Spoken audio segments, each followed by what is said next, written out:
The future of tiny living in a house, a trailer, or a van is so bright, I gotta wear shades. So my name is Jill, this is Survival Road Rules, and today I really want to talk about this idea of what is the future of tiny houses, tiny living in van, tiny living in RVs, or like me, tiny living in trailers.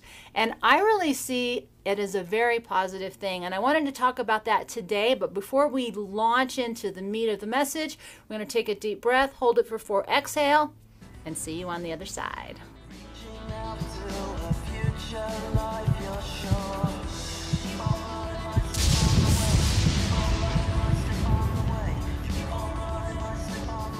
I know usually we don't talk about tiny houses and RV, van, trailer life as the same thing, but technically both houses are on wheels, and while one may be more of a stationary kind of lifestyle, it's still part of this movement that's happening. And that's really what I want to talk about today. Is I've been listening to a lot of people talk about, you know, their van, their trailer RV life, their tiny house life, and there's something happening, you know, there's some changes going on, and I really wanted to address that here because I feel like we're at a crossroads, and interestingly, I am at a crossroads. I'm kind of at this point right now where I have to make a hard decision, and I feel like our world is entering into that place where we have to make a hard decision.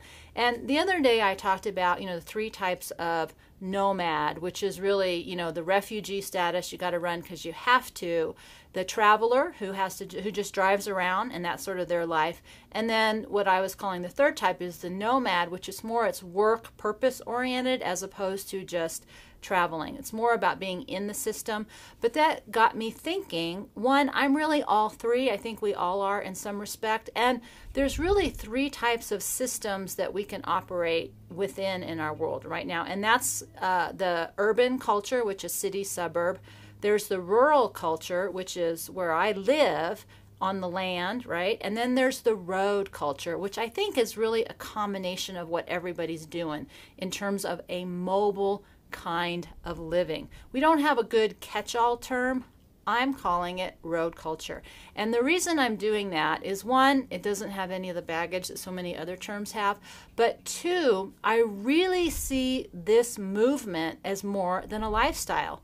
It's not just a lifestyle, it's a movement, and pun intended. And the reason I want to say that is part of my understanding in terms of all the shifts that are coming in our world is the only way to really survive that is if we are able to adapt and keep moving, preferably moving forward. And not everybody wants to do that, but the people who embrace these kinds of changes of radically shifting how they live in the world really fall mostly into that road culture group. And it's not that we can't live in all 3, but I think at our deep core, we really identify with one. And, you know, in my perfect world, I am road culture first, and then I'd like to have a home base in the rural environment and only occasionally visit into the urban environments because I really don't like this city environment. It's too enclosing for me right now. But the thing that I really also wanted to share about that is that almost everything you're seeing online is how to get to be a refugee from the system and still exist outside of our system. So how can I be free out in the world and be run away from the system? And what I see as the big change is not how to be out of the system, because I believe the current systems are collapsing, and, you know, over the next 10 years we're going to see some radical shifts. But that within this new movement, this new culture, we're really going to have to build new systems. And so part of this shift, which is happening, you know, for people thinking they want more freedom, people who don't feel comfortable in the existing structure, people who have economic challenges, who choose to not, I don't say can't, people who have economic challenges, who want to be no longer tied into that permanent system structure of, you know, working a job, paying a mortgage, taxes, things like that. Everybody can't be out of the system, and everybody's not happy in the system. And we're starting to see huge fractures in what's going on in our world. I think it's going to be a long time before it settles out. I think that the people who will do the best are the ones who are the most adaptive. It's not the most comfortable way to be in the world, but I do think it's our best course of truly surviving and thriving what's happening to us right now and where we're going in the future.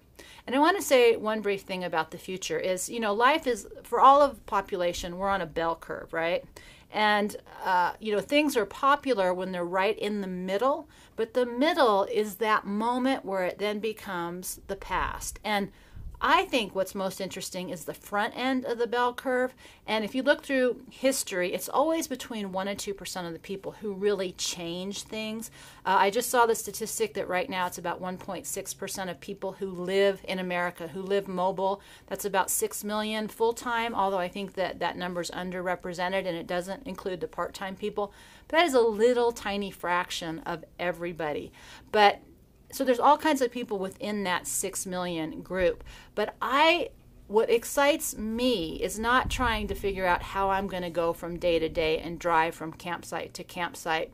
What excites me is this possibility of all the new systems that we can create. So there's going to be a lot of crash and burn. There's going to be a lot of things that don't work. And there's not going to be a perfect happy ending for people. But that's what's exciting about being on the front end, is that you get to experience and create and make so many discoveries for yourself and for others. That's really where I'm at, and that's the journey I'm asking you to take with me here. You know, I've been thinking a lot about all of this, and so I'm always in a constant state of change in terms of what I'm talking about. Even though my truth stays the same, my delivery will constantly change. And that's one of the things that's not comfortable for a lot of people. When they get you into a category, you know, I write romance novels, or I am a screenwriter for horror films, people want you to stay there because that's where they're comfortable. That isn't my journey, and that's not the one I'm taking with you. And I am just excited about what's happening, and I will never stop moving because that is who I am at the core. I'm always about adapt and keep moving, adapt and keep moving. And that never looks right to people on the outside, because people like it when you're successful. They like it when the story has a happy ending. You know, the montage scene of building out the trailer in 3 minutes, that's not how life works. Most people spend years putting everything together before you get that final moment of completion. So this is a journey. That's one of the reasons I like Wild, and that's one of the reasons I like Road, is that there's an external experience in which you're really having to survive, and then there's the internal journey. There's the road as the spiritual path, and there's Wild as being one with all that's around you. Road culture to me is a lifestyle, but it's also a movement that's happening. And I hope that's something that you're going to join me with here as we talk about it, explore it, and not worry about defining it and sticking with one definition. So I just want to say thank you to everybody who's joined me both recently and been with me a long time, as together we are traveling Survival Road, one breath, one step at a time. So I hope you will rise with the sun in your eyes, love in your heart, feet firmly on the ground, as together we walk one step at a time. Live free, die wild, my friend, and we'll see you next time. But keep it close or you'll lose yourself before